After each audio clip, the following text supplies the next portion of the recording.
Assalamualaikum warahmatullahi wabarakatuh. Bismillahirrahmanirrahim. Alhamdulillah wa bi ni'matihi tatimmus shalihat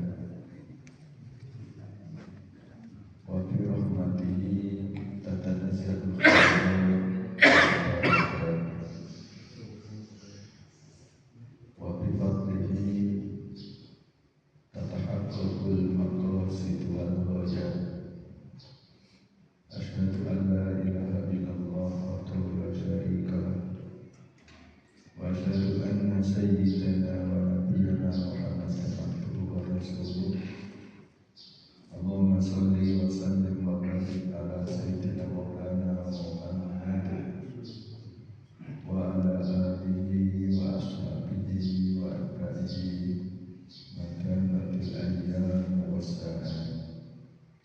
Amma ba'du. Ya ma'asyiral muslimin rahimakumullah. Alhamdulillah, pagi ini kita bisa bersama hadir di majelis yang mulia ini. Mudah-mudahan kehadiran kita semua tercatat sebagai ibadah yang diterima oleh Allah Subhanahu wa Ta'ala. Salawat dan salam mari selalu kita haturkan kepada junjungan kita kanjeng Nabi Muhammad sallallahu alaihi wasallam dan juga kepada para sahabatnya, para keluarganya, para zuriatnya ila yaumil qiyamah. Hadirin dan hadirat rahimakumullah, pada pagi ini dengan semua kami ajak berbicara mengenai ulama di dalam Al-Quran. Di antara ayat Al-Quran itu menyebut ulama sebagai apa atau seperti apa, kualitasnya bagaimana dan seterusnya. Bagaimana pula hadis-hadis Rasulullah membicarakan tentang ulama. Kita awali dengan surat Fatih ayat 8 yang menyatakan A'udzubillahi minasyaitonirrajim. Bismillahirrahmanirrahim. Wa minan nasi wad dawabi wal an'ami mukhtalifun alwanuhu kadzarik. Innama yakhshallaha min ibadihil ulama. Innallaha azizun ghafur. Demikian pula di antara manusia dan juga di antara makhluk bergerak yang bernyawa serta hewan-hewan ternak, ada yang bermacam-macam warnanya dan jenisnya. Jadi manusia itu bermacam-macam, termasuk bermacam-macam warnanya, bermacam-macam suku dan bangsanya. Warna kulitnya yang beda, karakternya juga berbeda. Binatang juga begitu, makhluk-makhluk yang bernyawa lainnya juga berbeda-beda. Maka malaikat juga berbeda-beda. Lalu Allah menegaskan dalam ayat yang sama dengan firman-Nya, innama yakhshallaha min ibadihil ulama. Di antara hamba-hamba Allah yang takut kepadanya hanyalah para ulama. Nanti ada tafsiran terhadap potongan ayat ini, dan itu yang menjadi fokus kajian kita pada pagi hari ini. Innallaha azizun ghafur. Sungguhnya Allah Maha Perkasa lagi Maha Pengampun. Jadi ini surat Fatih ayat 28 yang menerangkan bahwa makhluk Allah itu beragam, bermacam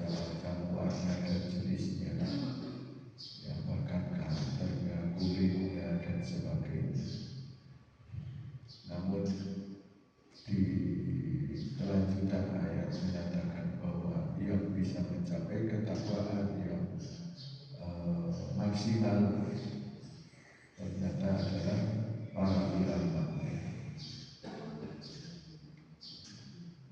Lalu bagaimana dengan konsep ulama itu sendiri? Ada sejumlah pendapat oleh ulama, tapi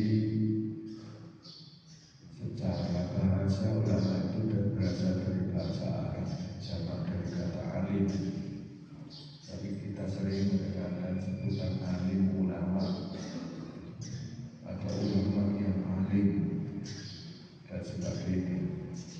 Itu semua sudah meluas dari makna yang asal.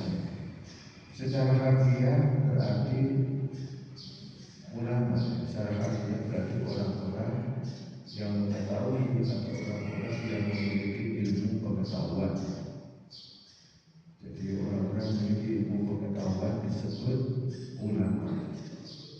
Kalau hanya satu ya alim, kalau banyak disebut ulama. Dan pada dasarnya ulama merupakan predikat seorang yang memiliki ilmu pengetahuan apa saja yang dalam keindonesiaan pernah disebut dengan cendekiawan, dengan ijmi. Mungkin sekarang masih ada ijmi, tapi tidak begitu bergaul. Ini baik itu pengetahuan agama, alam, sosial atau lainnya, ya mereka disebut ulama di sini. Namanya dalam konteks Indonesia dibedakan. Karena itu walaupun ada istilah cendekiawan, tapi masih ditambah dengan cendekiawan Muslim. Dalam praktiknya ulama lebih sering digunakan untuk merujuk kepada mereka yang memiliki pengetahuan dalam ilmu agama Islam. Dan dalam Kamus Besar Bahasa Indonesia, dalam KBBI, ulama didefinisikan sebagai orang yang ahli dalam hal atau dalam pengetahuan agama Islam. Jadi kalau keahliannya itu bukan di bidang agama Islam, maka tidak disebut sebagai ulama. Lalu bagaimana tafsir ulama? Di banyak tafsir dikatakan bahwa ulama adalah hamba yang takut kepada Allah. Atau tafsir dari ulama adalah hamba yang takut kepada Allah itu seperti apa? Di antara tafsiran menyatakan bahwa seluruhnya ulama itu adalah manusia yang paling takut kepada Allah. Jadi ada yang menyatakan lafal inna ma yakhshallaha min ibadil ulama itu dengan ungkapan seperti ini: ulama adalah manusia yang paling takut kepada Allah. Ya tentu dari zaman ke zaman yang lain yang itu berbeda-beda, selalu ada. Mungkin dalam konteks lokal maupun regional maupun nasional, ada ulamanya masing-masing. Dalam konteks Indonesia, ulama itu mulai bisa sampai dengan nasional. Paling tidak yang sudah ada pengurusnya itu mulai kecamatan, kabupaten, kota, provinsi sampai dengan nasional. Dalam ini adalah MUI, Majelis Ulama Indonesia. Nama saja Majelis Ulama, maka idealnya ya majelis itu anggotanya adalah para ulama. Yang sudah ada itu di tingkat kecamatan ke atas. Di tingkat desa tampaknya belum ada. Tidak tahu kalau di luar Kota Malang sudah ada.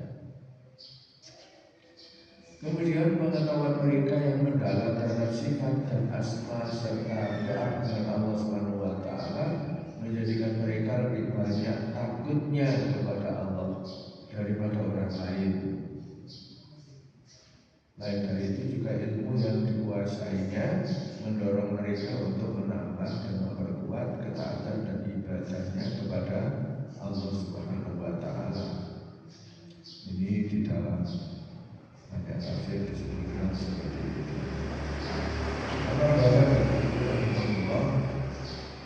Rasulullah Sallallahu Alaihi Wasallam menyatakan bahwa ulama itu adalah pewaris para nabi.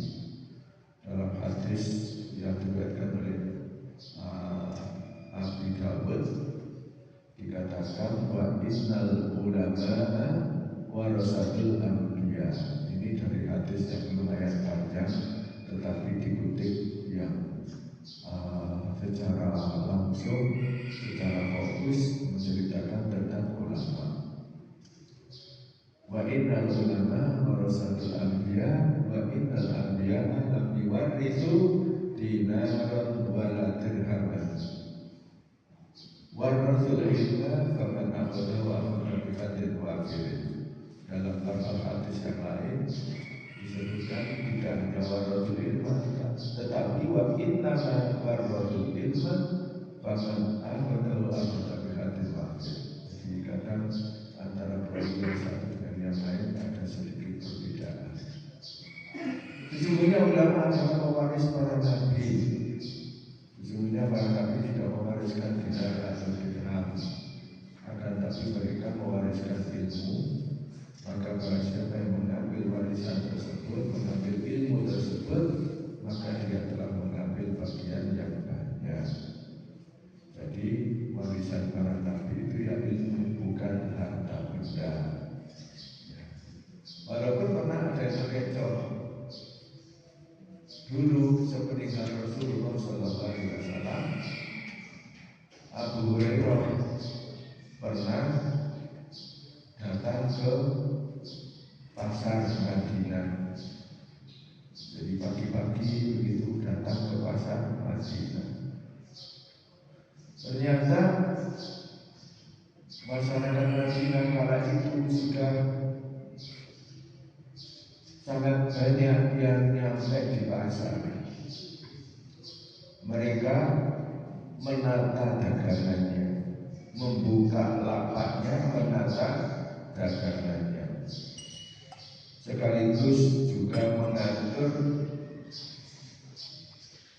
berbagai sesuatu yang diperjualbelikan dengan penataan yang bagus agar menarik perhatian para pembeli. Lantas Abu Hurairah menyampaikan sebuah pengumuman kepada orang-orang yang ada di pasar itu dengan mengatakan, wahai sekalian penduduk Madinah, tidak tahukah kalian bahwa harta peninggalan Rasulullah Sallallahu Alaihi Wasallam sekarang sedang dibagi-bagi di masjid, begitu ya. Jadi tidak diumumkan kepada warga pasar saat itu. Belum tahukah kalian bahwa peninggalan Rasulullah sedang dibagi-bagikan secara gratis di dalam masjid? Maka mereka yang ada di pasar terkejut dan langsung senang dan ingin untuk memperoleh pembagian harta peninggalan Rasulullah itu. Tidak disebutkan harta.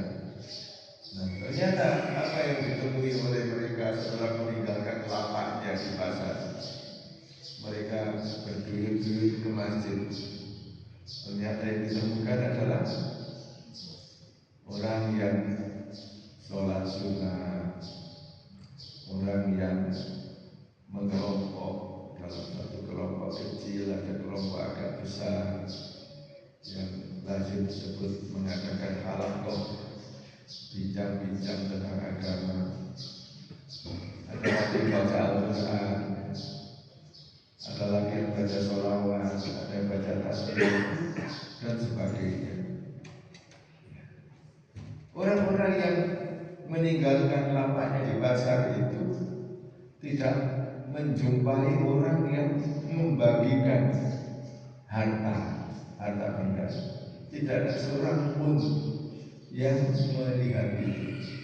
Karena itu mereka dengan nada kesal mencari Abu Hurairah. Lantas mereka mengatakan, Anda kok berani-beraninya berdusta? Ternyata di masjid tidak ada pembagian peninggalan Rasulullah.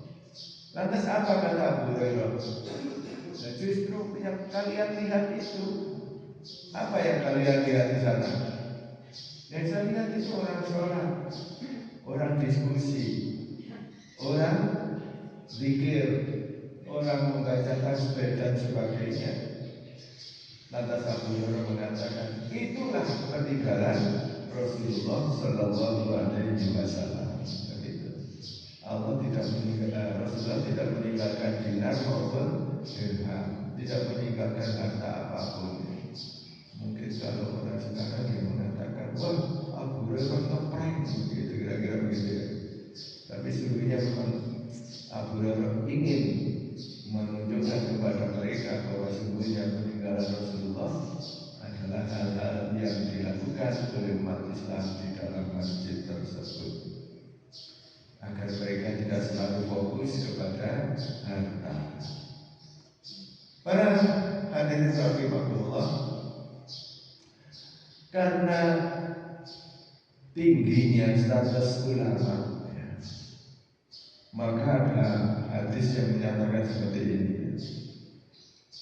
bahwa hasud atau kadang disebut hasad, kadang diterjemahkan dengan iri atau dengki, itu kan dilarang oleh agama kita, sangat dilarang. Namun Rasulullah menyatakan la hasada illa fisnataini, rajulun atahu Allahu malan wasallatahu ala halakatihi fil haqq, wa rajulun atahu Allahu hikmatan fa huwa yaqdi biha wa yu'allimuha. Tidak boleh ada hasud atau hasad, iri atau dengki, kecuali pada dua hal yang biasa kita jumpai di kampung ya barangkali. Kalau ada tetangga beli sesuatu yang baru, ada yang hatinya tidak suka, ada yang mendapatkan hadiah juga tidak suka dan sebagainya.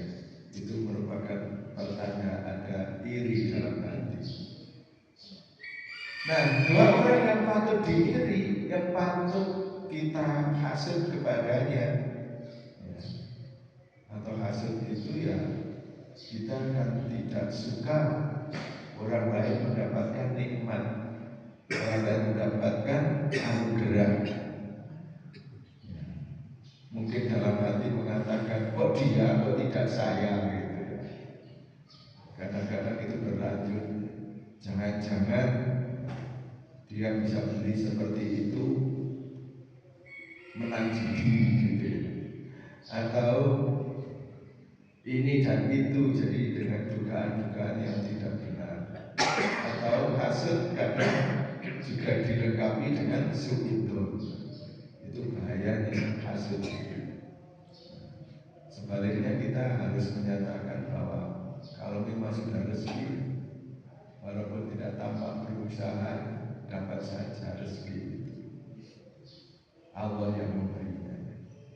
Nah, dua orang yang patut diiri dan itu bagus, itu sangat terpuji, yaitu orang yang oleh Allah diberi harta lalu dibelanjakan hartanya itu di jalan yang benar, di jalan yang diridhoi oleh Allah Subhanahu wa Ta'ala.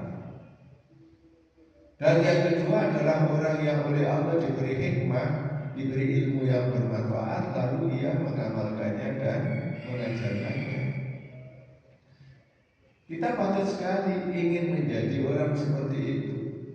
Lalu kita berusaha secara maksimal untuk menjadi seperti mereka.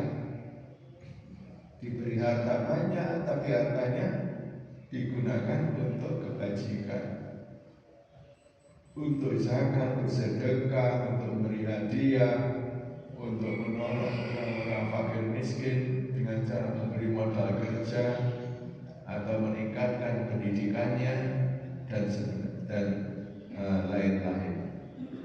Kemudian yang juga patut kita iri, yang kita tiru adalah orang-orang yang memiliki ilmu, lalu ilmunya itu betul-betul diamalkan dalam kehidupan sehari-hari secara nyata, lalu juga mengajarkannya kepada pihak-pihak yang bisa dijangkaunya, walaupun itu hanya dalam konteks keluarga atau konteks warga di sekitarnya. Ini hadis yang luar biasa dari Rasulullah SAW. Tapi juga ada hadis lain yang mungkin kita juga sering mendengar ini ya, yaitu qiwamud dunya bi arba'ati asya. Dunia ini dibangun dengan 4 pilar. Bi ilmil ulama, dengan ilmu ulama, wa adlil umarah, dengan keadilan para pejabat, wasafawatil ahliya, dan kedermawanan orang kaya, wadawatil fuqara, dan doanya orang fakir. Dunia ini akan damai, dunia ini akan aman, dunia ini penduduknya akan rukun, akan saling membantu dan sebagainya jika masing-masing pilar dunia ini melaksanakan amanah sebagaimana mestinya. Ulamanya tidak segan-segan memberikan ilmunya, menasehati umaroknya. Umaroknya juga berusaha maksimal untuk berlaku adil, tidak zalim. Kemudian orang kaya juga tidak menggunakan hartanya untuk kepentingannya sendiri, akan tapi juga digunakan untuk berbagai kebaikan untuk kemaslahatan bersama. Yang oleh karenanya maka orang-orang fakirnya juga tidak segan dan enggan untuk mendoakan siapa saja yang ada di sekitarnya. Maka dunia akan damai, rukun, dan penduduknya sejahtera. Kemudian juga ada hadis lain yang menyatakan sinfani minan nas, idza saluha saluhan nas, wa idza fasada fasadan nas, al ulama wal umara. Kata Rasulullah, ada 2 golongan manusia yang jika bagus maka semua manusia menjadi bagus, dan jika rusak maka semua manusia juga rusak, yaitu ulama dan umara. Jadi 2 golongan ini penting sekali berada di tengah-tengah masyarakat. Tentu selain yang disebutkan pada hadis sebelumnya itu, orang kaya yang perlu, doanya orang fakir miskin juga sangat bermanfaat untuk semuanya. Nah, para bapak dan ibu rahimakumullah, kalau kita telisik hadis ini tampaknya ada yang mengatakan ini hadis yang dhaif, tetapi bagaimanapun ini sejalan dengan kehidupan di sekitar kita. Jika ulama yang bagus, umarok yang bagus, maka masyarakat di sekitar kita juga memang bagus begitu. Nah, kita tahu bahwa sebuah hadis dikatakan dhaif itu bukan konten hadisnya itu sendiri, akan tapi ditinjau dari para ulama yang merawikan hadis tersebut. Ada yang ulama perawinya itu kurang berkualitas. Jadi bukan kontennya, tetapi sanadnya atau silsilahnya. Para bapak, para ibu rahimahullah, pada bagian akhir kita perlu menyinggung apa yang disebut dengan ulama su. Ulama su ini sejak zaman dahulu sampai sekarang juga ada. Ya, mungkin tidak salah kalau dikatakan sok jadi ulama. Sebetulnya mereka itu bukanlah ulama, akan tapi berbaju ulama. Di antaranya yang lebih suka mendekat kepada umaro dengan membawa proposal untuk kepentingan pribadi.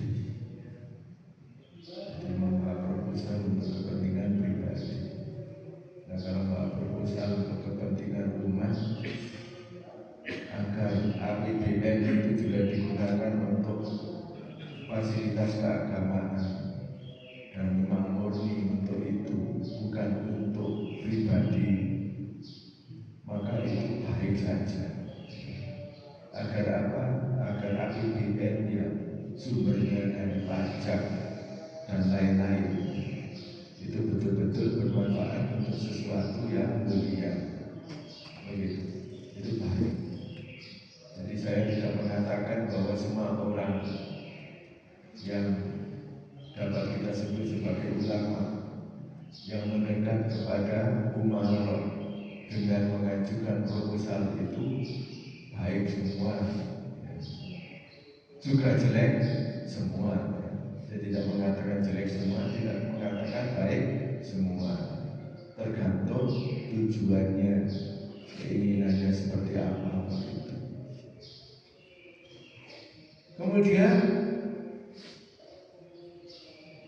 yang termasuk ulama su, yaitu orang berilmu yang menyuruh orang lain mengerjakan kebaikan sedangkan dia sendiri melupakan diri, melupakan kewajibannya sendiri. Ini sebagaimana disebutkan di dalam surat Al-Baqarah ayat 44. Kemudian orang berilmu yang melarang orang lain melakukan kemungkaran namun dia sendiri melakukannya. Ini juga ada semacam itu. Dan yang ketiga adalah orang berilmu yang menanggalkan keilmuannya, ya, lalu ia memilih menjadi budak hawa nafsu. Ini juga banyak orang yang ilmunya tinggi, tetapi ilmunya itu digunakan untuk menghamba kepada hawa nafsu. Semua keinginannya dituruti, keinginan apa saja. Tidak ada keinginan yang terpuji, apalagi juga yang tercela dijalani. Kemudian yang keempat, orang berilmu yang mengutamakan dunia daripada akhirat. Padahal ilmunya banyak, tetapi aktivitas mengajarkan ilmunya ditinggalkan, lalu fokus kepada upaya mencari kebahagiaan duniawi, akhiratnya ditinggalkan. Sebagaimana disebutkan di dalam surat Al-A'raf ayat 176. Kemudian yang kelima, ulama su atau ulama yang jahat, ulama yang tidak baik adalah orang yang ilmunya hanya digunakan untuk meraih gengsi dan kedudukan, bukan untuk meraih ridho Allah Subhanahu wa Ta'ala, bukan untuk membantu sesama agar lebih mendekatkan diri kepada Allah Subhanahu wa Ta'ala, akan tapi untuk memperoleh kedudukan duniawi semata. Nah, terakhir para bapak dan ibu, kira-kira kesimpulan dari apa yang disampaikan tadi itu adalah seperti berikut. Ulama adalah orang yang ahli dalam hal atau dalam pengetahuan agama Islam. Kemudian ulama adalah orang yang paling takut kepada Allah. Ulama merupakan pewaris para nabi dalam berdakwah dan menjadi panutan umatnya. Dan yang keempat, ulama merupakan salah satu pilar dunia yang damai. Kemudian tidak semua ahli agama layak dinamakan ulama, karena ada ulama yang sungguhnya dipilih oleh masyarakat, sedangkan masyarakatnya dalam keadaan tidak baik. Ya, masyarakatnya semua tidak baik, maka yang dipilih untuk menjadi ulama yang kadang tidak memenuhi kriteria tertentu begitu. Nah, inilah yang bisa kami sampaikan pada kesempatan yang baik ini. Sekiranya ada yang ingin ditanyakan, didiskusikan, kami persilakan. Monggo Bapak dan Ibu.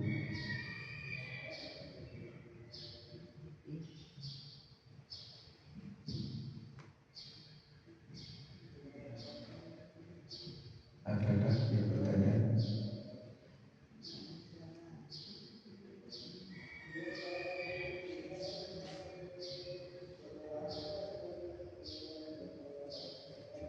sedikit kami tambah, di Jawa ulama itu sering disebut dengan kiai. Tapi sebenarnya kiai itu dalam penggunaannya ternyata luas sekali. Ada yang mengatakan kiai itu dari kiai, ya, jadi kiai, ya, karena di desa itu nggak ada orang yang dipandang layak memimpin mereka, lalu mencari-cari. Lantas ada yang lebih tekun daripada yang lainnya. Sesungguhnya dalam hal keilmuan belum mumpuni, tapi sudah nggak ada yang lain lagi. Maka kata mereka, ya kiai begitu ya.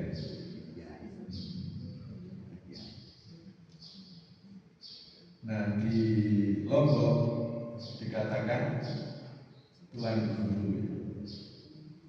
Lombok yang tuan guru itu. Kalau di Kalimantan Selatan juga sebenarnya tuan guru juga saja. Ya. Itu julukan untuk ulama. Mungkin di komunitas yang lain juga ada istilah-istilah yang lainnya. Kalau di Jawa kiai biasanya, atau mungkin semula itu digunakan untuk ulama-ulama yang punya pesantren.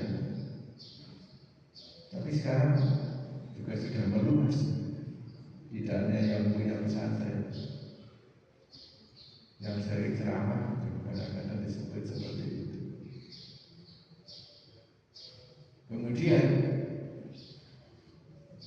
kiai yang masih muda, ya, kalau di Jawa disebut atau dipanggil Gus.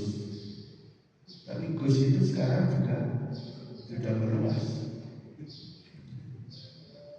Orang biasa yang dipandang doanya itu mujarab, doanya itu diterima, atau bahkan kadang-kadang cenderung menjadi orang-orang yang memberikan bantuan untuk penyembuhan penyakit tertentu, itu juga disebut Gus.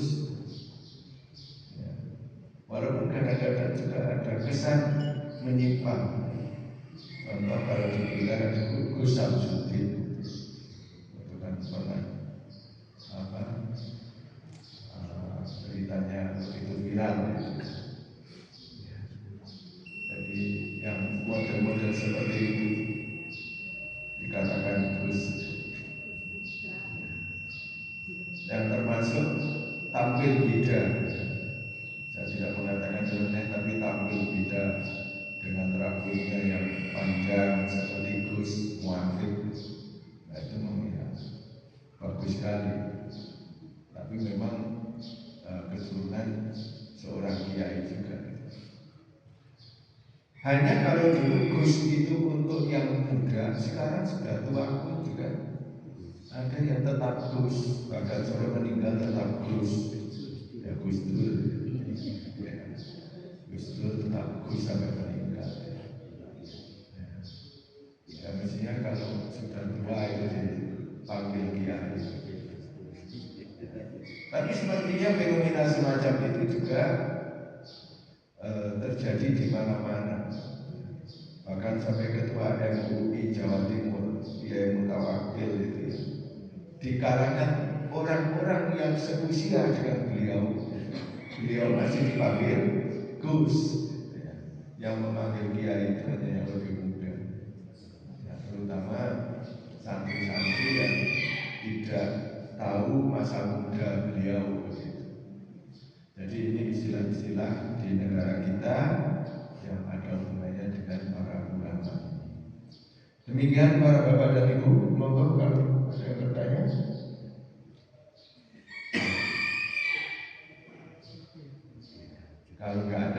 pesan ya. Saya pesan. Oh, waalaikumsalam warahmatullahi wabarakatuh. Mestinya mic-nya bisa dipakai ini Bu. Kalau ada yang menyampaikan, monggo. Panggilan guru, panggilan kiai dan sebagainya, atau gitu. Kalau untuk perempuan mungkin itu sepertinya hanya banyak atau banyak terjadi di kalangan sama. Sedangkan kalau di Muhammadiyah sepertinya tidak ada panggilan terus kiai dan sebagainya. Itu kenapa kira-kira? Ya, ya itu pilihan memang pilihan ya. Jadi di Muhammadiyah memang tidak ada panggilan khusus ya. Tapi pimpinannya sama-sama kiai, sama-sama kiai. Bahkan semula memang dari guru yang sama. Kalau NU pimpinannya adalah Kiai Hasyim Asy'ari, kalau Muhammadiyah adalah Kiai Ahmad Dahlan. Beliau berdua sama-sama murid dari Kiai Soleh Darat ya, yang ada di Jawa Tengah itu. Nah, mungkin karena Kiai Ahmad Dahlan itu tidak mendirikan pesantren model NU begitu ya. Tapi ya Dahlan itu lebih fokus pada pendidikan yang kita katakan pendidikan formal gitu. Sedangkan Kiai Hasyim Asy'ari pendidikan pondok pesantren. Kemudian Kiai Hasyim Asy'ari juga melanjutkan pendidikan pondok pesantren itu. Pendidikan yang dibangun oleh beliau itu dilanjutkan oleh anak cucunya begitu. Tetapi bisa jadi sebelum itu memang juga sudah ada sebutan kiai untuk yang sepuh dan gus untuk yang muda. Hanya mungkin kebetulan berdua itu mengaji kepada ulama yang sama, kepada Kiai Soleh Darat. Yang Kiai Soleh Darat itu juga gurunya R.A. Kartini begitu. Nah, mungkin karena perbedaan wawasan pendidikan dan bagaimana mewujudkan sistem pendidikan yang berbeda itu, akhirnya ada perbedaan penyebutan di kalangan Nahdiyin dan di kalangan Muhammadiyin begitu. Tapi biasanya kalau di Muhammadiyah kalau sudah menjadi tokoh masyarakat, tokoh Muhammadiyah juga disebut kiai, karena ada Kiai Haji A.R. Fahrudin juga ya, dan juga yang lainnya gitu. Ya, itu perbedaannya. Saya hanya bisa menduga bahwa karena perbedaan pilihan corak pendidikan tersebut, yang satunya di pesantren yang sehari-hari santrinya atau muridnya itu hidup bersama kiainya ya, tetapi kalau yang di Muhammadiyah kan lebih kepada pendidikan formal. Nah, sehingga santri-santrinya atau murid-muridnya di Muhammadiyah itu ya bersama orang tuanya di rumah masing-masing. Itu perbedaannya. Walaupun akhir-akhir ini juga di kalangan Muhammadiyah ada pengembangan pesantren juga. Akhir-akhir ini sudah tahun 2000-an ini begitu. Begitu Ibu, mungkin tidak sesuai persis dengan apa yang diinginkan, tetapi itu berdasarkan yang saya tahu. Ada lain? Cukup?